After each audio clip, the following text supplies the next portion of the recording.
So they reached Ganga. Now automatically, definitely, because he must have heard a lot about River Ganga already, Rama wants to know about Ganga.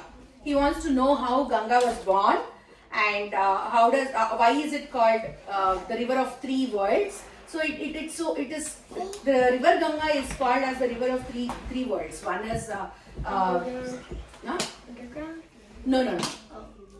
One is like it takes birth in the top of the mountains, and it is flowing through the divinities, divine people, and then it is coming to the earth, and then it flows into the ocean. So those are the three stages of Ganga. He wants to understand about all the three stages. That is the question of Rama to Viswamitra. And Viswamitra is extremely happy with the way that Rama is questioning, because Rama is naturally inquisitive. Rama wants to know about the surroundings, and Viswamitra is extremely delighted to give the details of all the surroundings of that place. So then he goes on to speak about River Ganga. River Ganga is the daughter of a king called Himavan. Himavan is king of all. So Himavan and Mainavati. So their daughter, their first elder daughter is Ganga. And the second daughter, do you know who the second daughter is? Any guesses? Amma. Any guesses from the mothers? No. Who could have been the second daughter of Himavan and Mainavati? No. Himamaina. Manavati. Manavya. No. Himamaya. No, you guys know she's a very popular goddess. Parvati. Lakshmani. You are right. Parvati. Yeah. Umadevi. Parvati. Another name of Umadevi is Parvati, because Himavan is the king of mountains. My name means Parvati too. My name means Parvati too. Last year's name is Parvati too. Vaishnavi's name is not Parvati. Vaishnavi's name is Lakshmi Devi. Yeah. My name is Okay. Done. No talking. Your name will come in the story now. If you listen to this keenly, you will know where your name comes. Okay. Now Umadevi is none other than Parvati. So Parvati's father is Parvataraju, right? Parvataraju is none other than Himavan. Himavan is the king. Himavan is basically the king of all the mountains. So the second daughter of Himavan is Umadevi. So Parvati's sister is Ganga. Yes. Parvati's sister is Ganga. So next what happens is Ganga Devi is very pure, and there is no sin that can be attached to Ganga Devi. Ganga is so pure in nature that she is exempt from all the kinds of sins. She's very virtuous, she's very truthful and all that. So kind of, but both of them have different kind of qualities. She's not a warrior like Rama. Her forte is not that. She's very truthful. She's very pure in nature. That is why, and listens to his masters. He listens to the people who are talking. That is one of the foremost important qualities as students. Not just here. Anywhere you guys have to be quiet and focused. At least listen to what the person is saying. Okay? Don't involve in your side talks. If you have to talk to me. Nobody else. Okay? Okay, alright. So now, Ganga Devi is, what are the qualities of Ganga Devi I just said? She's very virtuous. And she's very truthful. Very truthful. No sin can attach to her. She's pure. She's pure. Exactly. That is the reason. That's what happens is, not now. After I am done, you can color. Because of the nature of Ganga, people decide that Ganga is very much needed by people, by the people on the earth, so that she can cleanse their sins. She is needed by people on the earth. That is the reason they all go to the king Himavan, all the gods go to king Himavan and convince him to make Ganga transform into the form of a river and flow through the three worlds. That is how Ganga is born. So when Ganga takes the first form and she is moving between the divinities, she is called as Alakananda or Mandakini. Meaning of Alakananda and Mandakini means the one who slowly moves, and she is also called Deva Ganga at that point of time. And then she flows. That is Deva Ganga. That second thing is when she comes to the human beings like Kashi, Prayaga, all those places. When she flows, she is called Mandakini, and she is called with other names Ganga and all that. And then when she is actually meeting with the ocean, that is when her name, she is called Jahnavi. So she Jahnavi, Jahnavi. It's not Janvi, it is Jahnavi. So those are the different names of Ganga, and depending on where you have to refer her. So if they have to refer to Ganga who is flowing high in mountains, they would call her Deva Ganga. When they have to refer to Ganga that is flowing through the places like Kashi, Prayaga and all those things, she is referred to as Ganga or Mandakini or Alakananda with those names. When they are talking about Ganga in that particular phase where she is actually meeting with the ocean, they refer to Ganga as Jahnavi. So by giving those references, what they are doing is they are also giving the geography of that particular place. They don't really sit and explain, okay, this is the geographical location that I am talking about where Ganga is flowing right now. They don't do all that. They just take the name and we have to infer that, okay, when they are calling Ganga as Jahnavi, this is probably in this area in the West Bengal where it is meeting with the ocean. So that is how you should consider.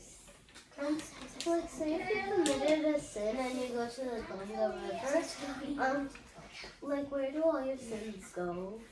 Sins, see, the saying is that sins do not go away anywhere. What happens is, the way you should look at it is, the minute when you take a bath in the river Ganga, your thoughts are purified. Your sins are not literally gone or taken off. Because according to Sanatana Dharma or Hinduism, if you commit a crime, if you hurt somebody, that will come back to you in some or the other form. Karma returns always, right? So you cannot really avoid that.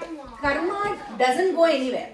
But when you take a dip in the holy rivers of waters of Ganga, your mind will be purified and you will not commit sins further. That will stop you from doing it. That is how you should look at it. Cleansing you meaning that's not like Ganga is taking all your sins, right? Ganga is not taking away all your bad deeds. That's not happening. That is how you should look at it. Yes, somebody was raising their hand. Shresht. That was the same thing I was going to say. You were going to say the same thing? Yeah. Exact same words. Really? Exact same punctuation. High five. Because that's a deep philosophy that I was trying to tell you this. Okay, so that is about Ganga. Now, what do we need to learn now? Who do we need to learn about now? Ganga. Parvati. Yeah. Parvati. So Ganga we just learned. Ritvik, please. You have to focus, okay? We cannot disturb people who are listening. Okay, now coming to Parvati. Umadevi. Who does Umadevi marry? I just told you. Come here. Shiva. Not Shiva, okay? That's how you spell Shiva? S-I-V-A. It is not Shiva, it is Siva. No, I thought it was Shiva. It's Siva. That's my cousin's name. Ganga is Ganga. That's my cousin's name. Actually, his cousin's name is Adya. How does yeah, I know. I like Marry Siva? Yeah. How does Yeah, so I will tell you how Umadevi married Siva. Siva had an elder wife called Sachi Devi. I will tell you the story of Sachi Devi, and Sachi Devi actually sacrifices herself in a fire and she gives up her life. And Shiva is extremely sad upon losing his wife Sachi Devi. I will go into the details of who Sachi Devi actually is and who's her father and all that. So Parvati is Shiva's Second wife. Yes. Parvati? Yes. Parvati is another name of Umadevi. The reason why she get the name Parvati is because she is the daughter of Parvataraja. Parvataraja is none other than Himavan. And because she is the daughter of Himavan, she also has the name of Haimavati.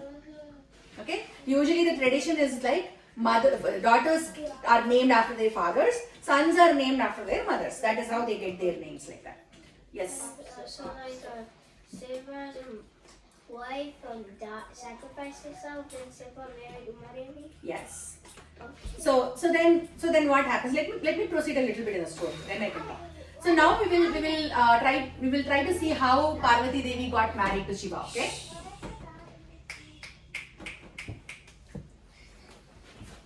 So how did Parvati Devi get married to Shiva? So what happens is, now Shiva is extremely sad that Sachi Devi is no more, and he's very angry, and he curses people who were responsible for the death of Sachi Devi. All those things happen. And one day, Umadevi, what happens is, and Shiva is basically someone who goes around asking for food and asking for things, and that is his livelihood. That is usually how Shiva lives. Yes. Did Shiva go in another form? No, he did not go in any other form. Shiva is basically not even interested to get married at this point. Shiva is sad. Shiva is not happy. Shiva is sad and all that. And one day he's coming around and asking for some alms. So ALMS.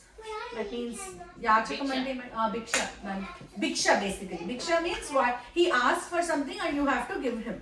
That used to be a thing back in those days. Now those kind of people are not really respected now, and we call them beggars. But Yachakatvam is also considered a very pious thing. They don't ask just for the sake of asking. They are not asking because they are greedy. They are spending their time in something much more important for the entire world, and they don't want to really take care of their livelihood. They want somebody else to be taking care of their livelihood. That is the reason they go around for Bhikshadana. Shiva is also of that nature. Shiva performs a lot of penances, lot of things that are needed for the world. That is the reason he is not worried. He doesn't want to spend his time making food or working for someone so that he can earn money and make food. That is the reason he is going around for Bhikshadana. Doesn't Ravana ask Sita for Bhiksha and he takes Denying somebody Bhiksha is a very bad thing. It's considered a very bad thing back then. That is the reason when Ravana in future comes and asks Sita for Bhiksha, she really can't deny it blatantly on his face. She is also torn between, like, it is not appropriate for me to really deny someone of Bhiksha. That is the thought process. So now Shiva is also coming for Bhiksha. And Umadevi goes and offers him Bhiksha. And that is when she sees him and she wants to get married. So she approaches him, but he denies because Shiva is not interested in marriage at that point of time. He's sad. He doesn't want to get married. He basically hasn't moved on ever since he lost his wife and all that. But Parvati is very, very, very stubborn person, and she doesn't want to give up. She performs a very intense penance, tapassu chestundi, to get the blessings of Shiva, to get the, not blessings, to get the approval from Shiva. And because of his penance, lot of gods and everybody come and try to convince Shiva. During the process, what happens is there is a very interesting story where the god of love called Manmadha in Kamadeva, yes. Ekkadi nunchi telusu veellaki ivanni? Super asalu, you're awesome, you know? Yeah. I really appreciate you. So in the process where she is performing penance, all the gods also want Shiva to get married because they don't want to see Shiva very, very sad, and that is not good for the world. One of the Trimurtis is sad and not able to stay focused, then it is not good for the world. So they also want Shiva to get married. Yes.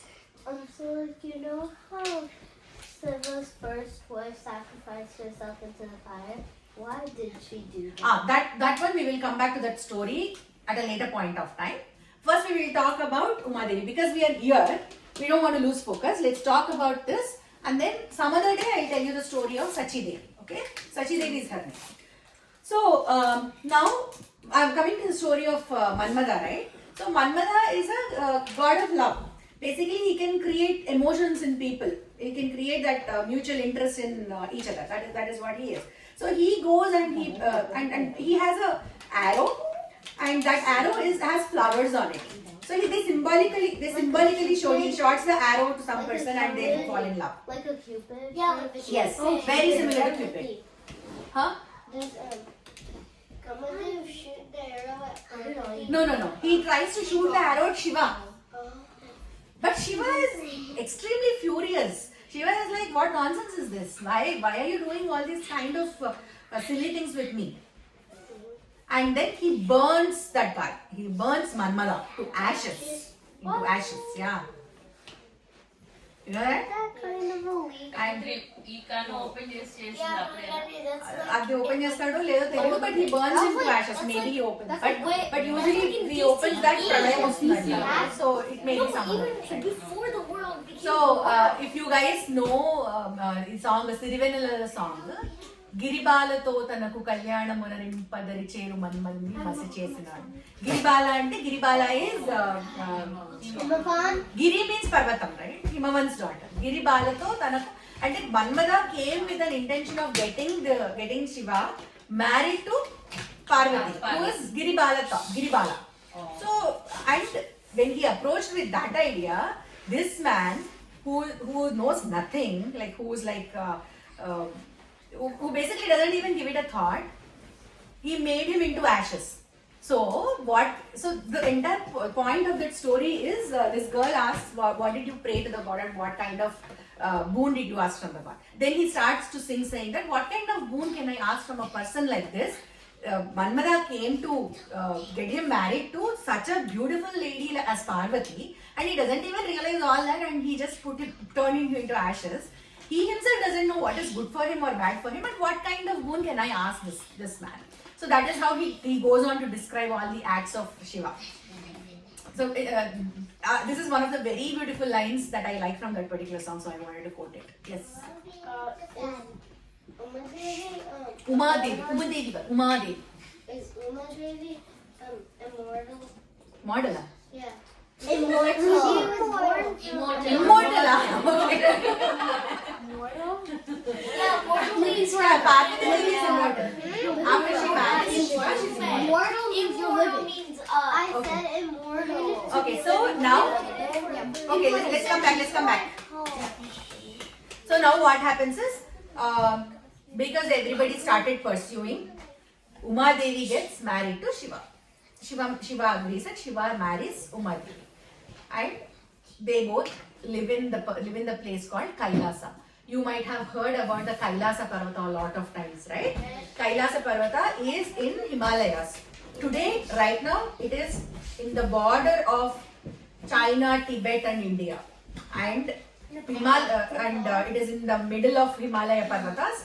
And that particular Kailasa Parvata, sorry? Is it Mount Everest? No, it's not Mount Everest. It is shorter than Mount Everest. There are a lot of people who were able to climb Mount Everest, but I think only one or two people were able to climb Kailasa Parvata. And Kailasa, what? You heard about it? Yeah. Okay. So Kailasa Parvata is not taller than Mount Everest. But why is it that nobody is able to climb Kailasa Parvata? It's magic. Kind of magical. It's because it's, I think you said it in one of the first classes. Yes, Yeah. I said that in the first class, in one of the first two classes. So it is a place where Shiva and Parvati reside. That is their home, basically. Okay? And no one can invade it. Sorry? No one can invade it. Only two. No one is invited. No one can invade No one can invade No one can even go close and climb it. Forget about invading it. Right? They can't even go closer to it. Who convinced someone to marry A lot of gods together convinced him. Manmada couldn't do it. Manmada was turned into ashes. And then lot of gods together went and convinced Shiva so that he got married to Parvati. What did he exactly say to the god? I don't know. I have to really look into what they said. Okay.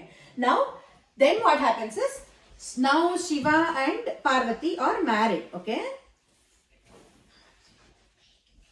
they give birth to somebody called Ganesha. No. They Huh?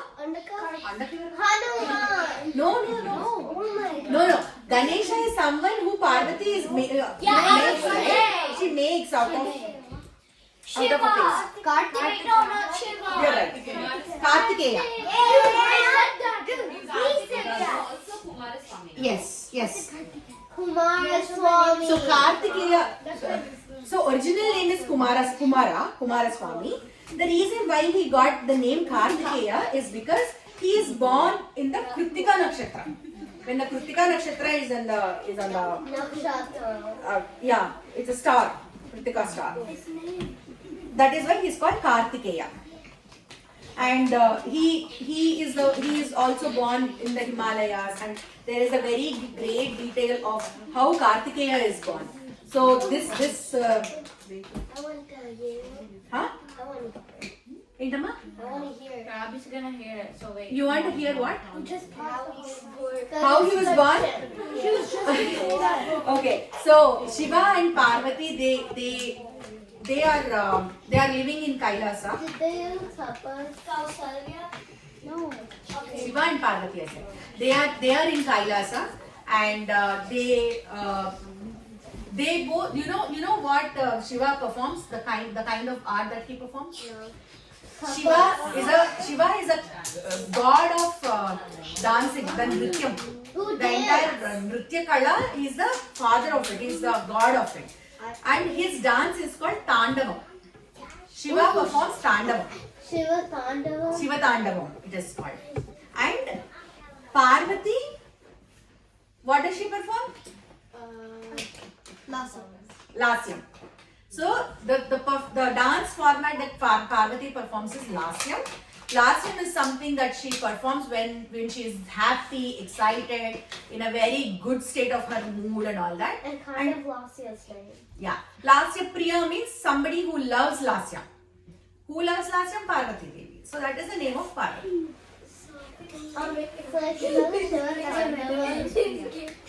I learned a little bit of Shiva Tandava dancing in India. Really?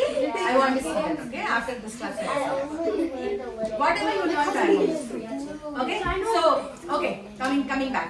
So in the Kailasa, a lot of times when you see in the movies, right? That is what they show. Shiva and Parvati would be dancing amid the snow mountains. So they are located on Kailasa and they are performing dance. I can say the whole Bhagavad Gita. You can? Yeah. Wow, that's amazing. He mastered the class like 2 years ago. No, In one of the classes, when we can wind up a little early and when we have all the other kids, it's okay. You have memorized the poems, right? At some point you'll start to understand them. Slokas, yeah. How many slokas? 112. We will talk about it after the class. Okay, now Shiva and Parvati, they are in the Kailasa and they are very happy. And the son is born to them and his name is Kartikeya or Kumaraswamy. That is how Kumaraswamy is born. Okay? Wait, my name is originated from Kartikeya. Very good. That's nice. Okay. Yeah. So then that is what they discuss, or that is what Viswamitra tells. That is what Viswamitra tells to Rama about the place called Ganga. Okay? I feel very bad for the love god. But again all the gods come back and they restore the love god. It's not like he's gone forever. Love god is very important for the world, isn't it? Don't you think so? What? Or else there wouldn't be any love. There wouldn't be any love. There will only be hatred. And we cannot live in a world where there is only hatred. So love god is very important. Manmana is very important. So all the gods come and rescue him. They restore him. So don't worry. Don't worry that you guys cannot fall in love. I would actually like to. Yeah. So in the next class, what, guys, please. In the next class, what we are going to learn is how did they proceed to Mithila and what do they see in Mithila? What happens in Mithila next? With that,